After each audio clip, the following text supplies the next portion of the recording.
నాగర్ కర్నూల్లో 2 నెలల పసిపాపని కొంతమంది దుర్మార్గులు కలిసి కాలితో తన్ని చంపేసిన ఘటన ఈ నాగర్ కర్నూల్లో చోటు చేసుకుంది. అత్యంత నాటకీయ పరిణామాలు, డ్రామాలు. చివరికి ఎస్పీ కూడా కొద్దిసేపటి క్రితం ప్రెస్ మీట్ పెట్టి మొత్తం ఈ వ్యవహారాన్ని మెషప్ చేసే ప్రయత్నం చేస్తున్నారు. ఆయనకి తెలుగు రాదు, జర్నలిస్టులు అడిగినా కూడా ఆయన అర్థం చేసుకోలేడు. జస్ట్ ఇంతకుముందే సమయం 3:30 అవుతుంది, ఇప్పుడు ఇవాళ 1:30-2 గంటలకు ఆయన ప్రెస్ మీట్ పెట్టిండు. మా ముందు ఇప్పుడు ఎవరైతే బాధిత కుటుంబం ఉందో, మౌనిక, భర్త గణేష్, వాళ్ళ ఫ్యామిలీ ఉంది. ఒకవైపున రోడ్డు మీద పెద్ద ధర్నా దీక్ష కంటిన్యూ అవుతూనే ఉంది. రకరకాలుగా వాళ్ళని ప్రలోభపెట్టి ఇంకొక రకంగా దీన్ని మూసేసే ప్రయత్నం జరుగుతున్నది. వాళ్ళ అల్టిమేట్ గోల్ ఏంటంటే ఈ టోటల్ కేసుని క్లోజ్ చేయాలి. ఏదో రకంగా వీళ్ళని సైలెంట్ చేస్తే ఈ టోటల్ కేసు క్లోజ్ అవుతుంది. కానీ ఎవడైతే తప్పు చేసిండో వాళ్ళని శిక్షించడానికి మాత్రం, వాళ్ళ మీద మర్డర్ కేసు పెట్టడానికి మాత్రం ఈ రాజ్యం వెనకడుగేస్తున్నది చాలా క్లియర్గా. ఎంత దారుణం అంటే మొన్న డిఎస్పీ మాట్లాడిండు, ఇవాళ ఎస్పీ ప్రెస్ మీట్ ఎందుకు పెట్టిండు అంటే మొన్న డిఎస్పీ మాట్లాడిన దానికి ఇవాళ కౌంటర్ వచ్చింది, ఒక వీడియో. అసలు ఆ పాప టెంపుల్ దగ్గర లేనే లేదు, పక్కన ఉన్న వాళ్ళు చెప్పిరని డిఎస్పీ ఆయన ఎవరో శ్రీనివాసులట ఆయన ఎండార్స్ చేసేసిండు. ఈయన గతంలో కొల్లాపూర్ మొలనేనపల్లి సంథింగ్ మొలచింతపల్లి కేసులో కూడా టోటల్ నిందితులందరినీ సైడ్ చేసి బాధితులకు అన్యాయం చేసిన దాంట్లో ఈ శ్రీనివాసులు అనే డిఎస్పీ మొట్టమొదటి ముద్దాయి. ఈ కేసును కూడా ఆయనకే దాదాపు అప్పగించినట్టు కనబడుతున్నది. సో ఈ కేసు కూడా దాదాపుగా ఆయనకే ఇచ్చినట్టు కనబడుతున్నది.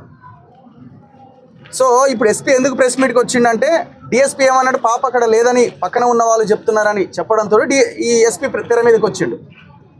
వాళ్ళు ఎందుకంటే భయమైంది ఆ వీడియో వచ్చేసరికి. ఆ వీడియోలో చాలా క్లియర్గా ఈమె ఇదే మఫ్లరు, చేతిలో బిడ్డ పట్టుకొని ఆమె అక్కడ నిలబడ్డది. ఈ తాజా ప్రెస్ నోట్లో దాదాపు 4 పేజీలు ఉంది ప్రెస్ నోట్. ఒక్కసారి మీరు అందరు చూడొచ్చు. ఈ 4 పేజీల ప్రెస్ నోట్లో ఎంత దుర్మార్గం అంటే వీళ్ళు 2024 సంవత్సరంలోనట గణేష్ అనే ఈ భర్త ఈయనకు మధ్య గొడవ జరిగిందట. ఈమె ప్రెగ్నెంట్గా ఉన్నప్పుడు అది రికార్డ్ అయిందట. భార్యాభర్తలు అన్న తర్వాత గొడవలు అవుతాయి, కలిసి ఉంటారు, ఇంకేదన్నా జరుగుతుంది. ఇప్పుడు ఎస్పీ భార్య ఎప్పుడు తిట్టుకోలేదా? ఇంటికి లేటుగా వస్తే ఎస్పీ భార్య తిట్టలేదా ఎప్పుడు? లేకపోతే ఎప్పుడు మందలించలేదా? లేకపోతే ఎప్పుడు గొడవ పెట్టుకోలేదా? భార్యాభర్తలు అన్న తర్వాత గొడవలు సహజం. ఆ అంశాన్ని ఈ ప్రెస్ నోట్లో పెట్టడం జరిగింది. ఎంత దుర్మార్గం ఇది! అండ్ ఇంకోటి, ఎవరైతే శ్రీనివాసరెడ్డి ఉన్నాడో శ్రీనివాసరెడ్డి మీద దాడి జరిగింది అని ఇందులో స్టేట్మెంట్, గణేష్ మీద దాడి జరిగింది అని ఈయన ఆరోపిస్తున్నాడట. మళ్ళీ అందులోనే అంటే ఇదేమో ఆరోపణ, అదేమో ఎస్పీ పోలీసు డిపార్ట్మెంటే ఎండార్స్ చేస్తున్నది దాన్ని.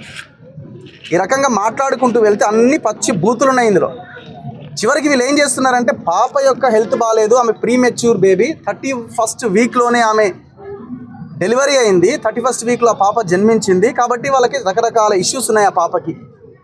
అసలు మీ ఇన్వెస్టిగేషను ఇప్పుడు ఆ పాప బతికుండగానే కదా టెంపుల్ దగ్గరికి తీసుకొచ్చింది. టెంపుల్ దగ్గరికి తీసుకొస్తే లోపల గొడవ అయితే ఇబ్బంది పెడితే ఆ పాపకి ఇబ్బంది జరిగింది. 2 నెలల పసిగుడ్డు, 20 ఏళ్ళ పోరడో అమ్మాయో కాదు అది, అక్కడ ఆ బాడీ 2 నెలల పసిగుడ్డు. కొంచెం ఏమైనా అటు ఇటు అయినా కూడా ప్రాణాలు పోతాయి. అయితే ఈయన ఇన్వెస్టిగేషన్ ఏ కోణంలో జరగాలి? ఇన్వెస్టిగేషను దాడి జరిగిందా లేదా, పాపని తన్నిండ్రా లేదా, ఈ కోణంలో ఇన్వెస్టిగేషన్ జరగాలి. హెల్త్ బాగాలేదు, వీళ్ళు రేషన్ కార్డు ఇస్తలేరు, ఆధార్ కార్డు ఇస్తలేరు, ఈమె కులం ఏందో మేము అడిగినాం కానీ రెవెన్యూ డిపార్ట్మెంట్ నుంచి ఇక మాకు రాలేదు, వీళ్ళు ఆధార్ కార్డ్స్ ఇస్తలేరట. ఆధార్ కార్డు లేకపోతే కనుక్కో తెలియదా? వీళ్ళంటే ఓటర్ ఐడి అడిగి తీస్తలేరట. ఈ రకంగా టోటల్ ఇందులో మొత్తం అన్ని బూతులే ఉన్నాయి. అంటే టోటల్ కేసుని తప్పుదారి పట్టించే ప్రయత్నం చేస్తున్నారు అని చెప్పడానికి ఇంతకు మించిన నిదర్శనం ఇంకొకటి లేదు. 19th రోజు ఇచ్చిన దాంట్లో పాపాన్ని తన్నిండ్రు అని చెప్పినారు మీరు. అవును, ఓకే, వాళ్ళు సరే తీయండి. ఇంకోటి ఏమంటున్నారంటే అదే ఉందా, టైప్ చేసుకొని 18 ఇందులో ఉందా? టైప్ చేసిన దాంట్లో ఉంది. ఎక్కడ ఉంది ఇది? కింద భాగం ఉంటుంది చూడు, ఏసు మధురెడ్డి కాలుతో తన్నిండు. సో వెరీ క్లియర్ గా ఉన్నది కదా, ఇంత పచ్చి అబద్ధం ఏంది ఎస్పీ? కాకపోతే వాళ్ళు ఎండార్ చేస్తలేరు దాన్ని. సో 18th రోజున ఇది అందరికి పంపిస్తాను నేను. 18th రోజున వీళ్ళు ఇచ్చిన, అంటే 18th రోజు ప్రింట్ చేసి 19th రోజు ఇచ్చినారు స్టేషన్ లో, అంతేనా? లేట్ అయిందని చెప్పేసి వీళ్ళు డేట్ 18th, వీళ్ళు ఇచ్చింది 19th ఇచ్చిండ్రు. అదే తీసి పక్కకు పడేసి అని చెప్పింది కదా, పక్కకు పడేసి అని చెప్పి ఇది అదే ఈ పక్కకు పడేసి అన్న దాన్ని ఇదే టైప్ చేసి తీసుకోపోయింది అన్నది కదా.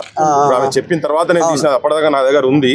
వాళ్ళు చెప్పని వాళ్ళ నాగర్ నట్ సంగతి కూడా వాళ్ళకి ఎరకలే కదా. సో ఒకసారి చదువుతాను వినండి, ఇది చాలా కేస్ స్టడీ ఇది. ఇప్పుడు ఎస్పీ ఎంత పచ్చి అబద్ధాలు, డిఎస్పీ ఎంత పచ్చి అబద్ధాలు మాట్లాడుతూ కేసుని పక్కదారి పట్టిస్తున్నారని చెప్పడానికి ఇంతకంటే ఎగ్జాంపుల్ అక్కర్లే.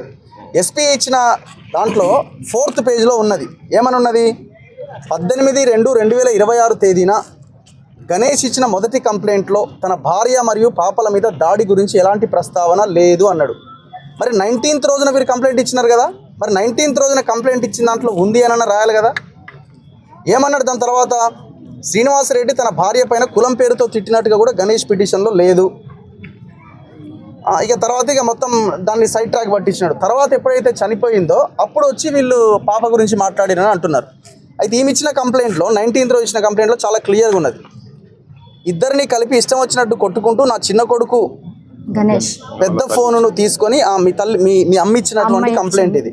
ఆ పెద్ద కొడుకును తీసుకొని నా యొక్క కమ్మలు మరియు వెండి గాజులు గుంజుకొని మమ్మల్ని దుర్భాషలాడుతూ కుమ్మెర గ్రామానికి వస్తే మిమ్మల్ని చంపుతామని బెదిరించారు. సర్పంచ్ తుకారాం రెడ్డి గారు కొబ్బరికాయల రూమ్లో ఉండి కూడా మమ్మల్ని కొట్టించారు మరియు మా ఇంటిని జేసీబీతో కూలగొడతామని బెదిరించారు. మా చిన్న కోడలు, నా కూతురు, చిన్న పాప ముఖం చూసి వదిలేయండి అని బతిమిలాడితే కూడా చిన్న పాపను వారి కాళ్ళ దగ్గర పెట్టినచో యేసు మధు కాళ్ళతో తన్నినాడు అని చాలా క్లియర్గా ఈ లెటర్లో ఉన్నది. ఇది పోలీసుల దగ్గర ఉన్నది, బయట పెడతలేరు. అంతే కదమ్మా? మేము కూడా అడిగినాం సార్, ఆ పేపర్ ఒకసారి చూపించండి సార్ అని కూడా మేము కూడా అడిగినాము. అది మీరు మాకు ఇవ్వనే లేదు అని చెప్పి ఎస్ఐ మాకు దబాయించిండు.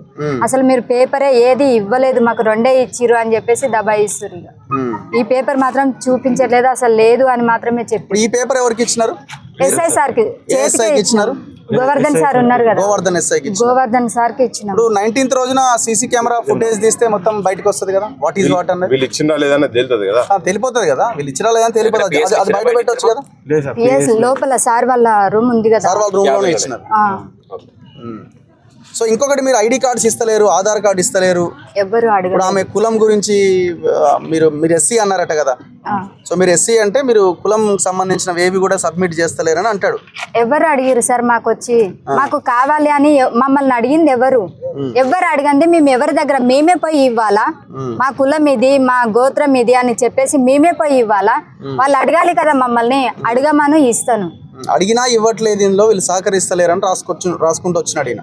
నా దగ్గరకు వచ్చి ఎవరు అడగలేదు, మమ్మల్ని ఎవరు మాత్రం అడగలేదు. అడిగితే నేను తప్పకుండా ఇస్తా, నేను దాచిపెట్టుకునేది ఏం లేదు, నన్ను అడిగితే ఇస్తా. కానీ ఇప్పటి వరకు నా దగ్గర ఎవరు రాలేదు, ఎవరు అడగలేదు కూడా. మీ కులం ఏంటమ్మా?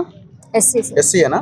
మీ పేరెంట్స్, మీ తల్లిదండ్రులు ఎవరు అంటే మీ కులమా? మీ అమ్మ నాన్న?